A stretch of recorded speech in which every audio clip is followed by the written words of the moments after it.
Hi guys, আমি পূজা। এখন দুপুরবেলা আমরা খেয়ে টেয়ে শুলাম। আর এইটা হচ্ছে তোমাদের দাদা ভাই। সে মুখ দেখাবে না, লজ্জা পাচ্ছে ভীষণ। আর এই খেয়েটে আমরা ঘুমালাম, মানে এমনি আসলাম ঘুমাবো বলে। তো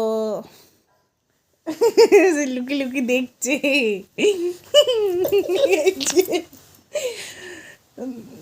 তো তোমরা বলবে কে কে দেখতে চাও দাদা ভাইকে, আমি দেখাবো, ঠিক আছে? আর আমাকে কমেন্ট করবে, হ্যাঁ, দাদা ভাইকে কে কে দেখতে চাও, তাহলে আমি দাদা ভাইকে দেখাবো। তোমাদের খাওয়া দাওয়া হয়েছে নাকি বলো? আমাদের খাওয়া দাওয়া হলো। কে কোনটা দিয়ে খেলে? নাক দিয়ে না মুখ দিয়ে? মানে কি দিয়ে ভাত খেলে ওটা আমি বলছি আর কি।